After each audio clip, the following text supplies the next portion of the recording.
In the personal development world, we often focus on, oh, I have these blockages, I feel stuck, I cannot seem to achieve certain dreams, goals, etc., etc. And there's a big emphasis on, oh, maybe I had certain traumas that I need to get over with, that, oh, I have these insecurities, etc., etc. I need to do the inner work.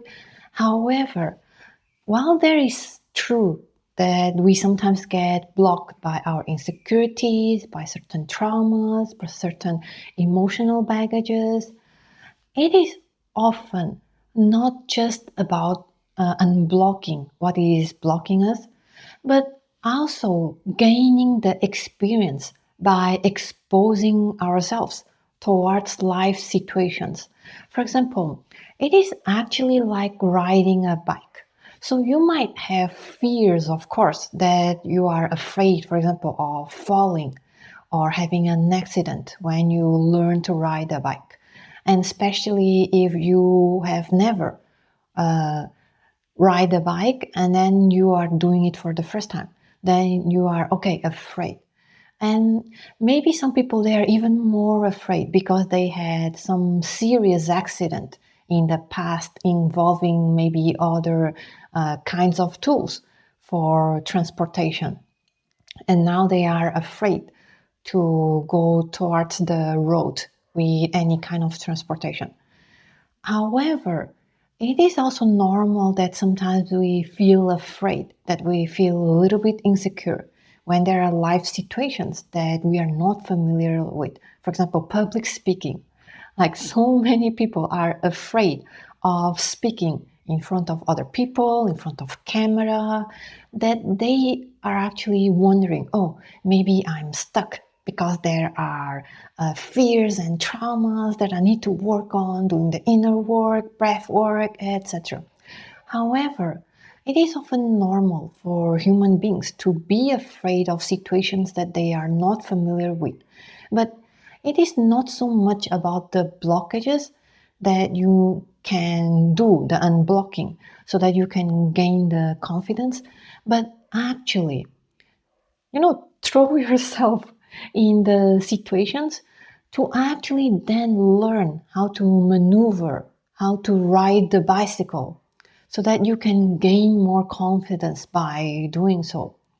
So if you're, for example, just a little bit afraid of riding a bicycle or doing public speaking, for example, what I did with public speaking is that, okay, I am afraid of public speaking, and maybe I had some trauma from childhood to expose myself in front of many people. However, if that fear really is not, so horrible that, okay, I feel some fear, I can still do it anyway. I can still, give it a try, take myself to a Toastmasters club, and then, just try and see how it will go. And I can tell you that the first time I did the improvised speech in a Toastmasters club session, that in this session, like Toastmasters is a club for learning public speaking, and it exists in many cities in this world. So when people go there, there is a structure. So some people will do prepared speeches, like a few minutes, 5 to 7 minutes usually. And then some people, they would do improvised speeches in which you have 30 seconds to prepare for a topic that they give you. And then you have to talk for 1 to 2 minutes about that topic. And I can tell you that my first improvised speech was so monotone, so stiff, because I was not used to it. And many people, they are not used to public speaking anyways.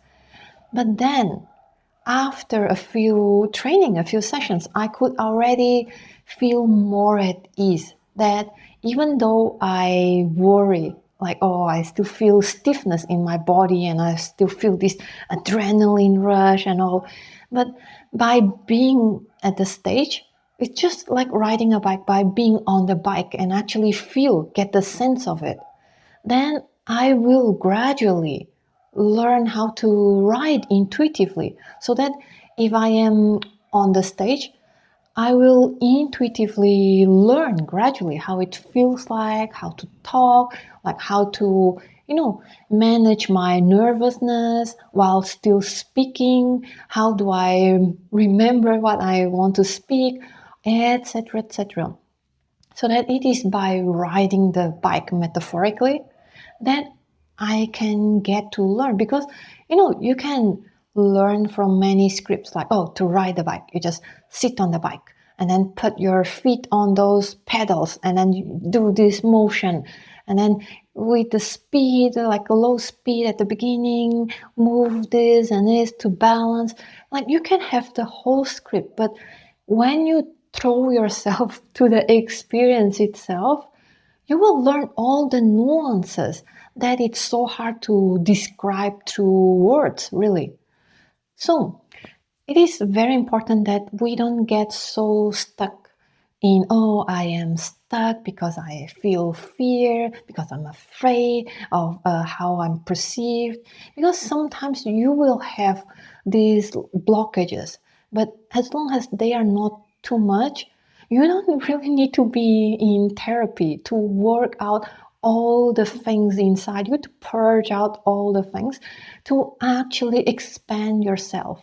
So you can, when you work with your inner insecurities, blockages, traumas, you are really unblocking what is blocking you, right? But you don't really expand unless you allow yourself to. And how you expand is through learning. It's through new experiences, so that you get to learn how it feels like and what you can do in these situations.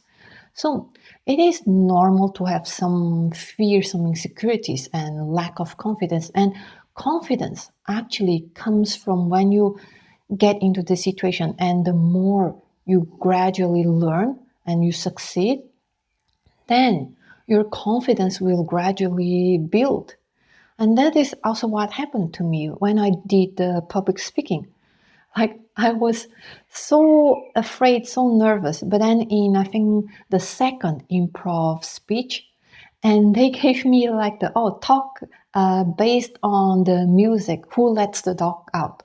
Talk about it for 1 to 2 minutes. And you see, for someone who is not used to public speaking, and for someone who is shy, who is embarrassed, like, why would I even talk about that song? And I only had 30 seconds to think about it. But then I still, at some point, as the seconds were counting, and inside me, I was like, oh my God, what do I talk? What do I talk? Then I was like, you know what? I am going to enjoy this. I'm going to just have fun, like improvised story, whatever. And then I just made up a story in the go. And everyone loved it. You know why? Because when I was talking and having fun, my energy becomes natural. And because I was having fun, then people feel it and they also had fun. So you see, sometimes it's just about stepping up, stepping into the situation. And if if you don't succeed this time, then you'll learn, because no one learns how to walk, how to ride a bicycle, how to do things right when they are born. Everyone has to go through some process. And okay, some people might be more talented, but then many people, they actually have this talent appearingly because they work hard to learn about it. So there is not everyone is talented and all, because many people, they achieve such levels of talent by training, by learning, by throwing themselves into the situation and just learning on the go. Okay? So don't get so stuck. Oh, I need more therapy. I need more, sessions. I need to unblock these traumas so that I get to initiate my business, my dreams, my new career, the love relationships. And many people, they think that, oh, I need to heal everything. Then I'm ready for a relationship, because it's not like that also. Like, you don't just heal everything. It's like, first you might need to take the whole lifetime, probably, or even lifetimes, to heal what's inside you. And then second, like as long as you don't have like major blockages, you are actually learning to unblock in the go. And you do need relationships to learn, because it is so easy to heal, to remain calm, to not get triggered when you are meditating in your corner without even noise. But it is when you are in a situation, when you are having more and more intimacy, more closeness with someone, that certain things actually comes up and actually has this opportunity to heal. So don't hide yourself, don't limit yourself, and don't worry so much about, oh, I need to heal enough, I need to unblock myself, this and that. No, just make the decision that you want to give it a try, and then give it a try, okay? So, my name is Monica, and I hope that this content really help you unblock your blockages, at least to, give the situations that you want to give a try. And yeah, stay tuned